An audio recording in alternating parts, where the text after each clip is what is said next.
Hello students, welcome to the selection classes. आज का जो हमारा टॉपिक है ये पीटी 365 का हम पॉलिटी का पार्ट 4 लेकर आए हैं। अगर आपने पहले की वीडियोस नहीं देखे हैं तो उन्हें एक बार जाकर देख लीजिएगा। सारे वीडियोस का लिंक आपको डिस्क्रिप्शन बॉक्स में मिल जाएगा। साथ ही हमारी पीटी 365 की जो एक प्लेलिस्ट है जहाँ पर आपको हर एक सब्जेक्ट का मैराथन वीडियोज भी मिल जाएंगे, उसका लिंक भी हम आपको डिस्क्रिप्शन बॉक्स में प्रोवाइड कर देंगे, तो आप उसे जाकर देख सकते हैं। वीडियो अगर पसंद आएगा तो इसे अपने दोस्तों के साथ शेयर करना बिल्कुल ना भूलिए और चैनल को लाइक एंड सब्सक्राइब जरूर करिए। साथ ही हमारे टेलीग्राम चैनल से जुड़ जाइए ताकि हम जो भी पढ़ाते हैं उसका पीडीएफ आपको इजीली अवेलेबल हो सके। चलिए वीडियो स्टार्ट करते हैं। सबसे पहला जो टर्म है आज वो इलेक्शंस के बारे में। जैसे कि आपको पता है अभी हाल फिलहाल में ही इलेक्शंस हुए, उसके नतीजे सामने आए हैं और आज शपथ ग्रहण समारोह भी था, तो उसी के कारण से इलेक्शंस के क्वेश्चन पूछे जा सकते हैं।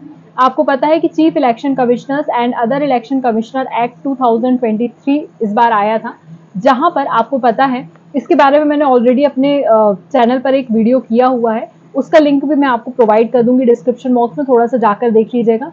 क्योंकि अभी जो सीईसी का पद है और जो ईसी का पद है उसको लेकर काफी इस तरह से चर्चाएं थी कि वो कहीं ना कहीं पार्टी ओरिएंटेड हो गया है या इस तरह की चीजें सामने आई थी। ठीक है, तो यहाँ पर उनके अपॉइंटमेंट, उनकी कंडीशन, सर्विसेज, टर्म्स क्या होने वाले उसके बारे में बात की गई थी। अब अगर हम अपॉइंटमेंट की बात करते हैं तो आपको पता होता है he is appointed by the president, तो प्रेसिडेंट इनका अपॉइंटमेंट करता, सबसे पहली बात तो ये हो जाती है। उसके बाद यहाँ पर होता है कि जो सिलेक्शन कमिटी होती है जो भी सिलेक्ट करती है इनको, उसमें एक प्राइम मिनिस्टर होते हैं, एक लीडर ऑफ ऑपोजिशन होता है, देन उसके बाद union cabinet minister to be nominated by prime minister. इसमें अभी रिसेंटली जो सुझाव लाए गए हैं उसमें बोला गया है कि यूनियन कैबिनेट मिनिस्टर की जगह आपको सीजेआई को यहाँ पर बात करनी चाहिए, सीजेआई को यहाँ पर बोला चाहिए कि वो यहाँ पर काम करे। ठीक है, देन उसके बाद एक सर्च कमेटी भी बिठाई जाती है जो कि minister of law and justice वाले जो है उसको हेड करते हैं। एलिजिबिलिटी क्राइटेरिया आपको पता होना चाहिए, post equivalent to the rank of a secretary की रैंक के होना चाहिए गवर्नमेंट ऑफ इंडिया में, and integrity who has the knowledge and the experience of the same चीज, ये होना चाहिए। सैलरी की बात करेंगे तो इक्वल्स टू द जजेस ऑफ अ सुप्रीम कोर्ट होता है।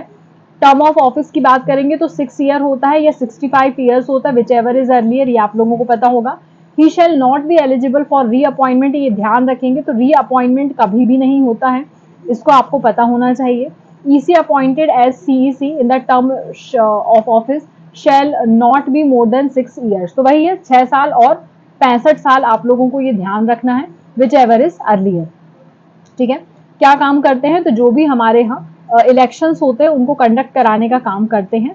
लेकिन इसमें ध्यान रखना है आपको, जो भी इलेक्शन कमीशन यहाँ पर बिठाया जाता है, स्टेट इलेक्शन कमीशन अलग होते हैं जो कि पंचायतों के चुनाव करवाते हैं, लेकिन यहाँ पर जो सेंट्रल के जो स्टेट कमीशन होते हैं ये पंचायतों के चुनाव नहीं कराते हैं, इसे आप लोग ध्यान रखेंगे। नेक्स्ट बात कर लेते हैं aspects of the election process and reforms, क्या क्या रिफॉर्म्स आए हैं आज तक। बेसिकली बहुत सारे कमिटीज बनाई गई हैं, स्टैंडिंग कमिटीज, पब्लिक ग्रेवियांस को लेकर, लॉ एंड जस्टिस को लेकर। तो बेसिकली एक है CER, कॉमन इलेक्टोरल रोल की बात की गई है, जिसमें बोला गया है कि दो टाइप के इलेक्टोरल रोल्स होते हैं, एक जनरल इलेक्टोरल रोल होता है जो ओवरसीन बाय ECI होता है, और एक सेपरेट इलेक्टोरल रोल होता है जो कि प्रिपेयर्ड बाय SEC होता है। ठीक है, कॉन्स्टिट्यूशन में आर्टिकल 324 के पार्ट 1 में इसके बारे में बताया गया है, जिसमें बोला गया है कि it empower the election commission of India to supervise, direct and control the preparation and revision of electoral rolls for all the elections to the parliament and state legislature, मतलब किस तरह से इलेक्शंस कंडक्ट करवाना उसको लेकर बात की जाती है। आर्टिकल 243 के से लेकर 243 ZA तक स्टेट इलेक्शन कमीशन होते हैं, ये मैंने आपको बताया है, ये लोकल बॉडीज के इलेक्शन कंडक्ट करवाते हैं, मैंने अभी आप लोगों को बताया है। इसमें आपको representation of the people act 1950 जो होता है वो यहाँ पर काम करता है। अब हम बात कर लेते हैं साइमल्टेनियस इलेक्शंस भी परफॉर्म किए जाते हैं।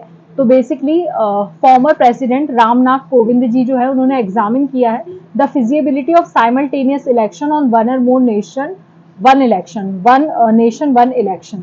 ठीक है, साइमल्टेनियस इलेक्शन इसी को कहा गया है, एक नेशन है तो उसमें एक ही इलेक्शन होना चाहिए। बेसिकली साइमल्टेनियस इलेक्शंस क्या है, इट एम टू सिंक्रोनाइज कर देना the elections of the Lok Sabha, state assemblies, municipalities and panchayat, मतलब सबके अलग अलग चुनाव ना करवा के सेम डे पे एक ही बार में वोटिंग हो जाए, ताकि उससे हम लोकसभा के इलेक्शंस भी करा सकें, स्टेट असेंबलीज के भी, म्यूनिसिपैलिटीज के भी, पंचायत के। एक्चुअली में होता क्या है, गवर्नमेंट का बहुत ज्यादा पैसा जाता है इलेक्शंस कंडक्ट करवाने में पैसा भी लगता है और लोगों का समय भी बहुत ज़्यादा जाता है। हम ड्यूटी लगती है, फिर उनको ट्रेनिंग दी जाती है, फिर उसके बाद जब तक हमारे कहना चाहिए वोटिंग होने के बाद जब तक पूरे वोट्स की चेकिंग नहीं हो जाती तब तक बहुत लंबा प्रोसेस चलता है। तो टाइम कंज्यूमिंग प्रोसेस है, इसलिए बोला जाता है कि इकट्ठे एक बार में चुनाव करवाने से सारी चीज़ों में यहाँ पर बचत होने वाली है। अब ये बात तो सामने आई है कि वन नेशन वन इलेक्शन कराना चाहिए, बट कितना ये कारगर साबित होता है आगे आने वाले समय पे हम ये देखते हैं। It does not mean that voting across the country for the all election needs to happen on a single day. कोई ज़रूरी नहीं है कि सिंगल डे में हो, लेकिन जैसे कि फॉर एग्जाम्पल एक कॉन्स्टिट्यूएंसी में आज इलेक्शन हो रहे हैं तो वहां पर आज हर तरह के इलेक्शन हो जाए, दूसरी कॉन्स्टिट्यूएंसी में एक दिन में हर तरह के, इस तरह से बात की गई है। आर्टिकल्स कौन कौन से हैं देख लीजिए। आर्टिकल 83 है जो duration of the house of a parliament बताता है। आर्टिकल 85 है सेशन ऑफ अ पार्लियामेंट बताता है। आर्टिकल 172 है duration of state legislature and 174 sessions of the state legislature. Article 356 जो है वो failure of the constitutional machinery के बेसिस पर बताता है। फिर हम बात कर लेते हैं क्रिमिनलाइजेशन ऑफ पॉलिटिक्स। तो यहाँ पर एक रिपोर्ट निकल कर आई है जिसका नाम है analysis of shifting MPs from Lok Sabha and Rajya Sabha of India 2023। आपने पता होगा कि सिटिंग की बात करी गई है, यहाँ पर जो एमपीज बैठते हैं उनके बारे में बात की गई है। बोला गया है कौन रिलीज करता है पहले ये देख लेते हैं। Association of democratic reforms ADR release करता है एंड नेशनल इलेक्शन वॉच इसे रिलीज करता है। स्टैब्लिश किया गया था इन द ईयर ऑफ 1999 में। और किसने बताया है तो Indian institute of management IIM Ahmedabad ने से बताया है। बोला है कि केरला जो है वो हाईएस्ट नंबर ऑफ एमपीज हैं with criminal cases followed by Bihar and Maharashtra. तो देखिए एमपीज के ऊपर जो क्रिमिनल केसेस लगते हैं उसके बारे में जानकारी दी है और बोला है कि जो केरला में हाईएस्ट नंबर ऑफ एमपीज जो है वो क्रिमिनल केसेस के साथ देखे गए हैं, उसके बाद बिहार में और उसके बाद महाराष्ट्र में। बेसिकली जो इनफिल्ट्रेशन ऑफ क्रिमिनल्स होते हैं, लॉ ब्रेकर्स होते हैं, करप्ट इंडिविजुअल्स होते हैं, वो पॉलिटिक्स में बहुत ज्यादा आ गए हैं, यहाँ पर ये बताया गया है। Then we have electoral funding, इस पे भी बहुत ज्यादा, इलेक्टोरल बॉन्ड के बारे में अलग से बहुत ज्यादा बवाल मचा हुआ था, ये भी आप लोगों ने सुना होगा। और स्टेट बैंक ऑफ इंडिया को बोला गया था कि आप 25 पॉलिटिकल पार्टीज का यहाँ पर हमको बताइए कि इलेक्टोरल बॉन्ड्स जो है उसका पैसा कहाँ कहाँ गया है। ये आप लोगों ने सबने सुना है, इसका भी स्कैम सामने आया था बहुत बड़ा। इसके बारे में ऑलरेडी हमारे चैनल पर वीडियो है, अगर नहीं देखा है तो उसे एक बार जाकर देख लीजिए, उसका लिंक भी मैं आपको पिन करवा दूंगी, आप उसे देख सकते हैं। Then we have a national party status, ये इंपॉर्टेंट है इसलिए क्योंकि अभी चुनाव हुए हैं तो किसको नेशनल पार्टी का दर्जा मिलेगा किसको नहीं, यहाँ पर ये आपके लिए जानना जरूरी हो जाता है। तो sitting the election symbol reservation and allotment order 1968 के तहत क्राइटेरिया डिसाइड किया गया है कि कौन सी पार्टी नेशनल पार्टी होगी और कौन सी पार्टी स्टेट पार्टी होगी। अभी तक सो फार भारत में 6 नेशनल पार्टीज काम करती हैं, ये पता होना चाहिए। Bharatiya Janata party BJP, Indian National Congress, Bahujan Samaj party BSP, Communist party of India CPI, Marxist, National People's party अभी नई एड ऑन हुई है NPP, इसको ध्यान रखेंगे, और आम आदमी पार्टी भी नई एड ऑन हुई है, इसे ध्यान रखेंगे। अब यहाँ पर पार्टी जो है उसको नेशनल स्टेटस कब मिलेगा, जब अगर वो लोकसभा में वोटिंग हो रही है तो उसको कम से कम 6% ऑफ वोट मिले, पोल्ड इन द 4 और मोर स्टेट, 4 या ज्यादा स्टेट्स में उसको 6% वोट मिलना चाहिए लोकसभा के कंपैरेटिवली, और सीट्स जो होती है वो 2% मिलना चाहिए, नॉट लेस देन 3 स्टेट्स। ये ध्यान रखेंगे, 2-3 का कंसेप्ट और यहाँ पर 6-4 का कंसेप्ट, ठीक है। देन उसके बाद बोला है कि वो स्टेट पार्टी होने चाहिए 4 स्टेट्स में, ठीक है। अब जब हम नेशनल पार्टी का स्टेटस मिलेगा तो बेनिफिट्स भी मिल जाएंगे, आप अपने exclusive allotment of reserve symbol कर सकते हैं through out the India, need only 1% to propose a candidate name for the file nomination, get broadcast facilities मिल जाती है, आकाशवाणी दूरदर्शन में आप कर सकते हैं प्रसारण अपने जनरल इलेक्शन के लिए, और can give up to 40 star campaigners भी आपको यहाँ पर दिए जाएंगे। अब बात कर लेते हैं स्टार कैंपेनर्स होते क्या हैं। तो इलेक्शन कमीशन ऑफ इंडिया ने इशू किया advisory to all the stars to remain within the confines of the model code of conduct. They are nominated by the political parties to campaign in each set of constituency for the specific duration. There is no law governing who can or cannot be made a star campaigner. देखिए star campaign का मतलब ये नहीं कोई film star को हम ले आएंगे, स्टार कैंपेन मतलब किसी एक जगह पर हमने बोल दिया है कि आप ये व्यक्ति जो है हमने इसको नॉमिनेट कर दिया, तो हमारी पॉलिटिकल पार्टी की जो भी कैंपेन है यहाँ पर ये व्यक्ति चलाने वाला है, तो he is known as the star campaign, ठीक है ना। तो वही बात की गई है। तो जो लिस्ट ऑफ स्टार कैंपेनर्स होते हैं वो that must be communicated to the chief electoral officer को हमको पहले बताना पड़ता है कि विद इन अ वीक उनको हम नोटिफाई कर दें कि ये रहने वाला है, उन्हीं को हम लेकर आते हैं। रिकॉग्नाइज पॉलिटिकल पार्टी में 40 स्टार कैंपेनर्स हो सकते हैं और अगर कोई एक पार्टी अनरिकॉग्नाइज्ड है तो उसमें केवल 20 हो सकते हैं। ये आप लोग डेटा याद रखेंगे। Next we have poll expenditure. Poll expenditure कितना आपने खर्च किया। Declaring candidate for assembly elections week before poll announcement has exposed the gaps in the election commission poll expenditure monitoring tools. यहाँ पे देखिए बहुत सारे लोग हैं जो आपने सुना होगा आचार संहिता या 48 आवर्स के पहले प्रचार बंद कर दिया जाता है, तो उस 48 आवर्स में भी बहुत सारे लोग जो है वो अलग तरह से यहाँ पर एक्सपेंडिचर कर देते हैं, उसके बिहाफ में यहाँ पर ये नियम बताया गया है। Then we have electoral literacy की बात कर लेते हैं। तो ईसीआई ने एक साइन किया है एमओयू किसके साथ, मिनिस्ट्री ऑफ एजुकेशन के साथ, कि इलेक्टोरल लिटरेसी हमको क्लासरूम में भी बच्चों को बतानी है, उन्हें भी सिखाना है। 6 से 12 तक के सारे बच्चों को हमको बताना है कि किस तरह से इलेक्शंस होते हैं और कैसे कैंपेनिंग होती है, सारी चीजें यहाँ पर हमको बच्चों को सिखानी है। इन्फॉर्मेशन ऑन गवर्नमेंट के बारे में हम बताएंगे, उसके principal, economic, social, political issues बताएं बच्चों को, डेमोक्रेसी की वैल्यू सिखाएं और जो राइट्स मिले हैं वुमेन एंड मैन को वो हमको यहाँ पर बताना है। Then we have enabling communication on the real time environment, encore इसको बोला गया है। तो इलेक्शन कमीशन ने यहाँ पर डिजाइन किया in house software for complete candidates and election management through encore. Encore आप लोग ध्यान रखें, ठीक है। ये क्या है, एंड टू एंड एप्लीकेशन है for returning officers to digitize the vote pools, tabulate the round size data and take out the various statutory reports on counting. Another application is called ANCOR scrutiny application. It allowed returning officers to scrutinize the nominations filed by the candidates online. तो अब online भी candidates अपना नाम दे सकते थे, तो उसकी scrutinise करने के लिए, स्क्रूट करने के लिए एनकोर करके यहाँ पर एक प्लेटफॉर्म बनाया गया है। बेसिकली हमको अपना नाम अगर देना है कि हम यहाँ से खड़े हो रहे हैं तो हम नॉमिनेशन के लिए एनकोर का यहाँ पर यूज करने वाले हैं, ठीक है। अब बात कर लेते हैं वोटर वर्टिफिएबल वीवीपीएटी। ये बहुत ज्यादा चर्चा में था, इसका फुल फॉर्म याद रखेंगे, voter verifiable paper audit trail. EVM VVPAT इसको बोला जाता है, जहां पर ईवीएम मशीन के बारे में पता ही होगा, आप लोगों ने बटन दबाया होगा और वहां पर आपको एक कहना चाहिए उसका निकल के आ गया था रिजल्ट कि हाँ आपने ये वाला बटन दबाया है, ठीक है। ऐसा नहीं है कि आपने कांग्रेस का दबाया तो वहां पर बीजेपी का शो हो रहा है, ऐसा नहीं है, वही शो होता है जो आपने बटन प्रेस किया है, तो मतलब आपका वोट डल गया। उसके बाद एक बीप का साउंड आया होगा, आप सभी ने देखा होगा, तो वही है, वो उसको हम ईवीएम मशीन बोलते हैं। उसके साथ आपको एक बाजू में जहां पर वो निकल कर आता है कि किसको आपने वोट दिया है, वो वीवीपीएटी कहलाती है। तो यहाँ पे that allow the voters to see a printed slip for 7 second showing the serial number. ये आप लोगों को मैंने बता दिया, ठीक है। अब बात कर लेते हैं कुछ इंपॉर्टेंट लेजिस्लेशन बिल्स के बारे में। एक नारी शक्ति के लिए बिल आया है, वंदन नाम है इसका, कॉन्स्टिट्यूशन 106 अमेंडमेंट याद रखेंगे, 2023 में आया है। आप लोगों को पता होगा कि 1/3 रिजर्वेशन ऑफ वुमेन की बात करी गई है। मैंने आप लोगों को इसके पहले भी बहुत बार पढ़ाया है और हमारे चैनल पर इसका भी वीडियो है अवेलेबल, अगर वो नहीं देखा तो उसे भी जाकर देख सकते हैं आप। आर्टिकल ध्यान रखना है 239 का सब पार्ट AA, ठीक है। उसमें reservation of 1/3 seats of the women in legislative assemblies of Delhi की बात करी गई है।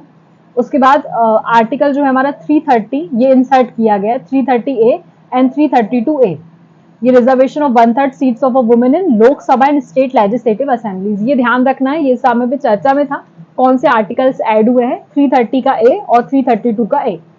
याद रखेंगे कि जो भी रिजर्वेशन है वो केवल लोकसभा और स्टेट लेजिस्लेटिव असेंबलीज में होता है। जो कंटिन्यूइंग चैम्बर्स होते हैं जैसे कि राज्यसभा हो गया या स्टेट लेजिस्लेटिव काउंसिल हो गया, वहां पर रिजर्वेशन को कोई भी कंसेप्ट नहीं रहता है, ठीक है। इसके बाद अगर इसके पहले की थोड़ी सी हम बात कर ले तो 1/3 seats of a women reserve for SC/ST under article 330 and 332 ये दिया हुआ है।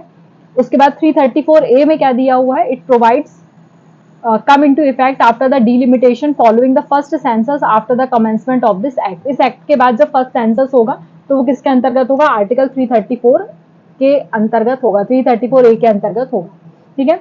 ऑलरेडी ये भी पता होना चाहिए कि हमारी जो लोकल सेल्फ गवर्नमेंट है वहां पर ऑलरेडी 1/3 वुमेन रिजर्वेशन है।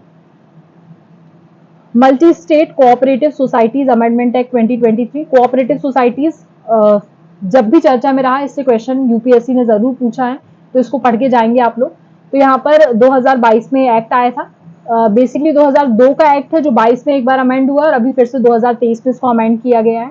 Establishment of a cooperative societies election authority यहाँ पर बनाया गया है, जिसमें चेयरपर्सन होता है, वाइस चेयरपर्सन होता है और 3 मेंबर्स होते हैं जो कि सेंट्रल गवर्नमेंट अपॉइंट करती है।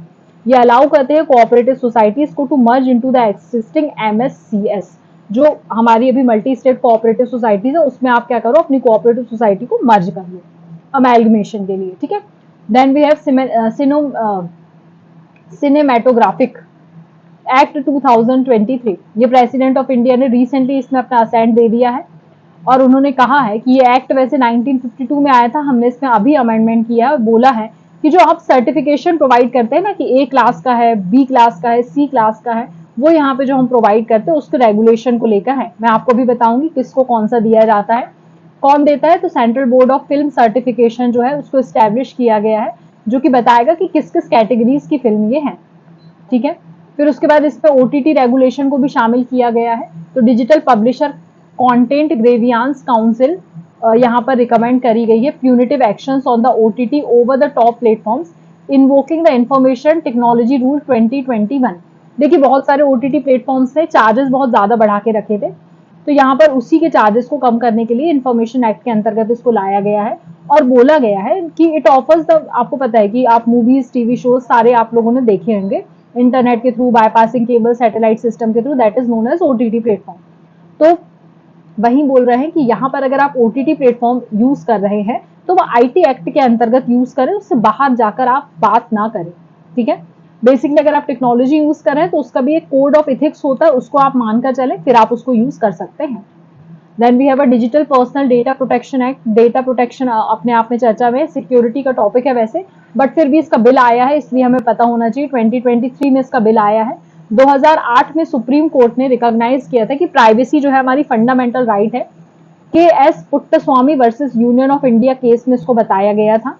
जस्टिस श्री कृष्ण कमिटी जो है उसने प्रपोज किया था एक ड्राफ्ट बनाओ आप इसके लिए, तो वो ड्राफ्ट बनकर तैयार हुआ है। देन उसके बाद हमने उसका क्या बना दिया, एक्ट बना दिया है। बेसिकली रेगुलेट कर देगा processing of a digital personal data while ensuring individuals right to protect their data, ठीक है।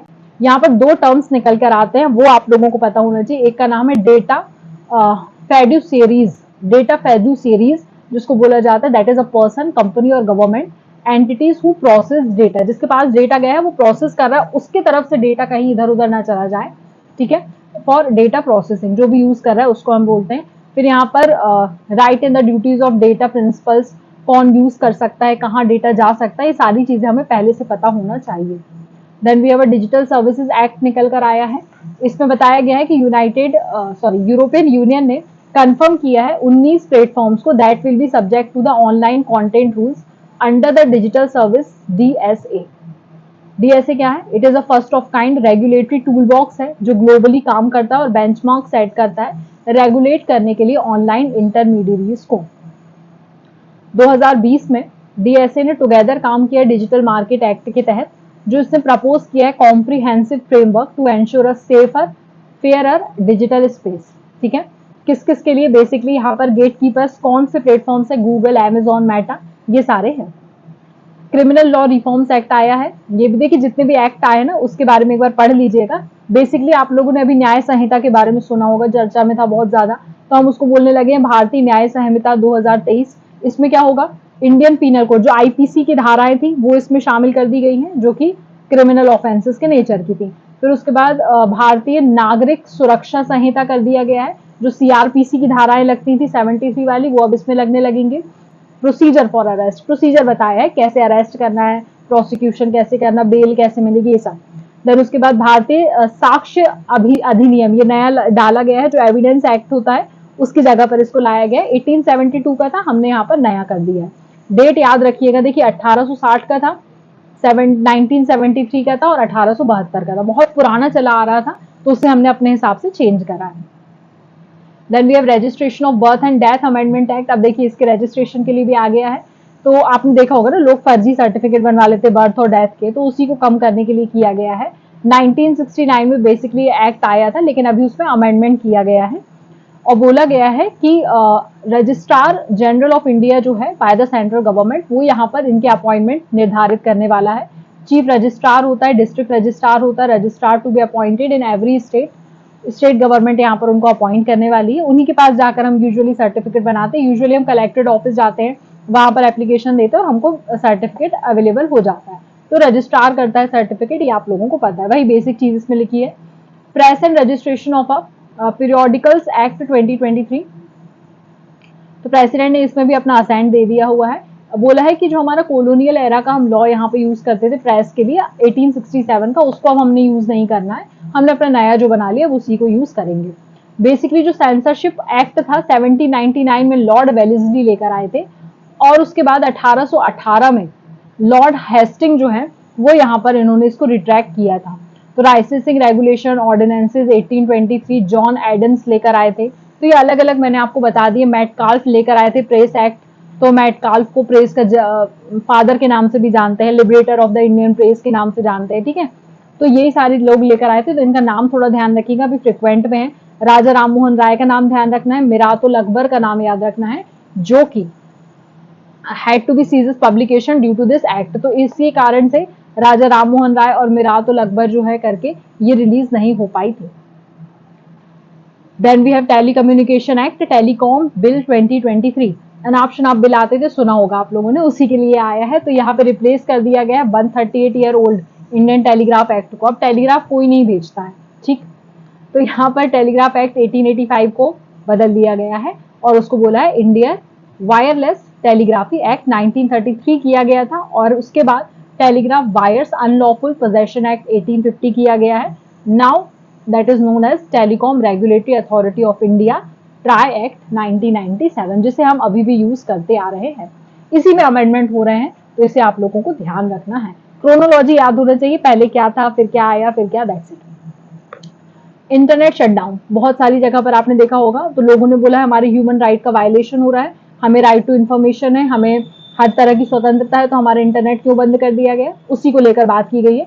बहुत बार आप लोगों ने देखा होगा जब भी प्रोटेस्ट होते हैं तो वहां पर इंटरनेट शटडाउन कर दिया जाता है, ताकि कुछ ऐसी गतिविधियां ना हो जाए जिसके कारण से दंगे और भड़क जाए। या तो उसकी स्पीड को स्लो कर दिया जाता है या फिर उसको रिस्ट्रिक्ट कर दिया जाता है कुछ समय के लिए। यूजुअली जम्मू कश्मीर में ये घटना बहुत ज्यादा देखी जाती थी। अभी इस समय पर नॉर्थ ईस्ट में थोड़ा सा विवाद चल रहा है, तो वहां पर भी देखी गई थी, इसलिए आपको ये थोड़ा सा पता होना चाहिए। Then we have a cable television network regulation act 1995। इस बार बहुत सारे एक्ट आए हैं और बहुत सारे एक्ट में अमेंडमेंट हुए हैं, तो ये आप लोग अच्छे से पढ़कर जाइएगा। अमेंडमेंट वाले सारे मैंने इसी वीडियो में कवर कर दिए हैं। Ministry of information and broadcasting ने कुछ रूल्स लेकर आई है इसके लिए। उन्होंने बोला है कि decriminalise provisions of the cable television network regulation act ये किया जाए। पहले आप लोगों ने देखा होगा लोग क्या करते थे, किसी के यहाँ वायर गया है टेलीविजन का, उसी से तार खींच के अपने घर में चैनल देखने लगते थे। इस तरह के काम पहले होते थे, तो वो क्रिमिनलाइज कहते थे ना, तो उसको हमको डीक्रिमिनलाइज करना है कि अब कोई ऐसा ना करे। अब तो देखिए डिश टीवी लग गया सबके यहाँ, तो कोई ऐसा नहीं कर सकता, बट स्टिल कुछ कह नहीं सकते, भारत है। तो यहाँ पर वही बात की गई है। 1995 में एक्ट आया था, अब हमने इसमें अमेंडमेंट किया है कुछ, और इसको बोल दिया है जन विश्वास amendment of the provisions act 2023 नाम दे दिया गया है। तो यहाँ पर बोला है कि इम्प्राइजनमेंट अब आपको मिलेगा अगर, और यहाँ मॉनेटरी पेनाल्टी भी लगेगी अगर आपने एडवाइजरी वार्निंग जो भी आपको दी जा रही है उसका अच्छे से फॉलो नहीं किया है, तो आपको इम्प्राइजनमेंट भी हो सकता है। बहुत बेसिक चीज है, इसमें कुछ दिमाग नहीं लगाना है।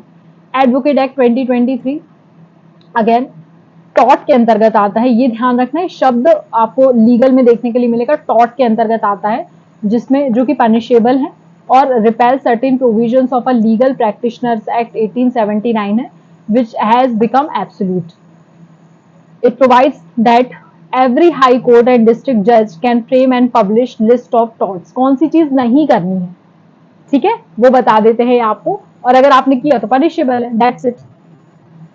Commission of inquiry act 1952, commission of inquiry under commission of inquiry act 1952 to inquire into the incidents of violence in Manipur. देखिए मैंने आपको बताया जो विवाद चल रहा है उसी से रिलेटेड है, तो इसको आप लोग ध्यान रखेंगे। यहाँ पे बोला है central government can appoint a commission to make inquiry into the matters, वो कर सकती है, और स्टेट गवर्नमेंट भी कर सकती है। किस शेड्यूल के अंतर्गत, अंडर शेड्यूल 7, ठीक है। देन उसके बाद foreign contribution regulation act FCRA, ministry of home affairs ने सस्पेंड कर दिया है foreign funding licence of care India over alleged violation of FCRA। Care India करके है, उसमें जो भी फॉरेन से फंडिंग आती थी उसको बंद कर दिया है। देन उसके बाद एनिमी प्रॉपर्टीज एनिमी प्रॉपर्टीज के बारे में बताया गया है। एनिमी प्रॉपर्टीज या एनिमी सब्जेक्ट क्या होते हैं? पर्सन और अ कंट्री हु और which was an enemy under the defence of a India act. मतलब वही है कि आप इंडिया के जो एनिमी है उनके साथ सो एंड सो, आपको सबको पता है कौन कौन है, तो उनके साथ प्रॉपर्टी डीलिंग करते हैं, असेट हेल्डिंग कब जो भी काम करते हैं वो एनिमी कंपनी के अंतर्गत आएगा या एनिमी प्रॉपर्टी के अंतर्गत आएगा। That's it. ठीक है, यहाँ पर हमारा ये वीडियो खत्म होता है। मैंने सारे पॉइंट्स यहाँ पर कवर कर लिए। जो भी एक्ट अभी अमेंडमेंट हुए हैं वो सारे मैंने बता दिए हैं। विमेन वाला एक्ट फिर से मैं बोलूंगी अच्छे से पढ़कर जाइएगा, उससे क्वेश्चन आने की संभावना ज्यादा बन रही है। बाकी तो आप सब एक बार पढ़ ही लीजिएगा। आई होप वीडियो आपको अच्छा लगा है। अगर अच्छा लगा है तो इसे लाइक करना बिल्कुल ना भूलिए, दोस्तों के साथ शेयर कर दीजिए और चैनल को सब्सक्राइब कर दीजिए। धन्यवाद।